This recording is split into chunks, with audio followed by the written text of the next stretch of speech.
Hey everybody, today on the Celtic Tiger Motors Garage, we're looking at bicycle upgrades and maintenance. I am doing this video because I think that it's important if you have an old cheap bicycle like this one and maybe it's uncomfortable. Maybe you need to change your seat. Maybe you need to change your handlebars.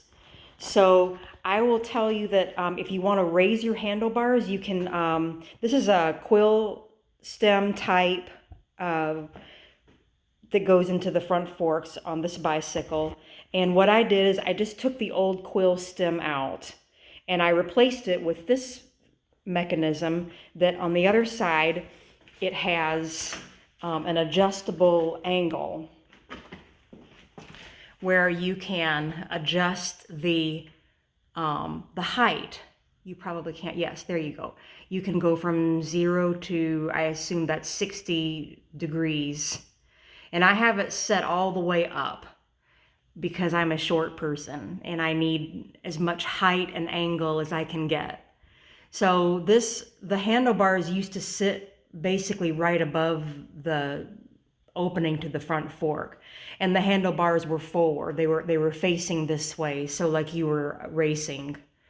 And I cannot do that anymore with my back. So what I did is I put this riser on, or this new quill stem that's adjustable, and then I turned my handlebars around. So instead of them facing this way, they now face this way.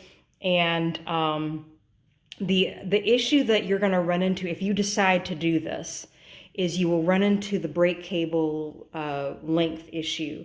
So look on your bicycle, but most bicycles have these adjustable, or the cable has the ability to be lengthened or shortened.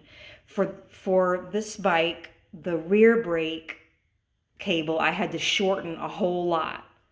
And then for the front brake, that's this one, I had to lengthen it out and make it as long as possible. And it's just held on by an acorn nut and a washer and a nut. And when I did that, I was able to have enough length to reach the brake. And so I had to take all of this apart, and you can see that the brake lever itself is held on by this socket head and hex head screw, and there's a nut on the bottom, and then on this end, whoop, the brake cable, you can see where I put it in there. Whoops. You can see where I had to take all of this out, and you hook the end of the cable into here, and then you tighten down this nut, this socket head, this socket head screw here, hex screw, and then that tightens the lever inside here. And then it has to go through these two nuts, and then they have to be tightened with this little gold, I forgot what it's called. It starts with an F. You guys and gals know what I'm talking about. I just don't have the word for it. This has to be inside and screwed in very tightly, okay? And then you can play around with that to adjust the strength of the pull here. And then you have to come down here, and now on most bicycles you have calipers. So for those of you that don't know, calipers are two basically discs, or not discs, but pads. And they can be made out of different kinds of materials. And what happens is when you squeeze the handle here on the brake, it activates this lever here, and it pulls this, and through like basically a mechanical 4-bar linkage type deal, it actually pushes the calipers or the pads into the wheel. And there's one on the other side, right? There's one on the other side.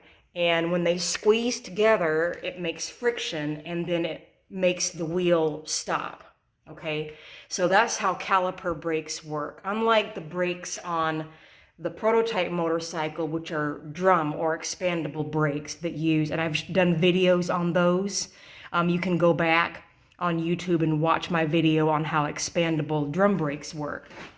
But that's not what these are. These are caliper brakes. And so you just want to make sure that this is not touching. And it's not. There we go. You can see there's a small gap. You want just a very small gap between the caliper and the tire. So you can adjust that with this screw here. And if you loosen it, it brings this closer. And if you tighten the screw, it pulls it away. So those are the things that you're going to need to adjust. And again, just make sure that you have plenty of extra cable when you're making the adjustment. Or if you don't, you'll need to go to your local bike shop and purchase a longer cable. And then the other thing that I did was I put a seat on, and again, this had a similar stem, and so I just took the old seat off and just put it in. This is a really nice seat because it's a quick release. It literally has a lever here, and I literally just tightened it in there by just pushing this lever in. If I want to remove the seat, I can just pull the lever back and then pull this whole seat out. And then it has this very easy adjustment nut right here. And so it's all the way back, which means that the seat is pushed as far forward as possible. So it is already on the lowest setting and the most forward setting. And it's one of these like memory foam. No, it's not memory foam, but it's very cushy and soft.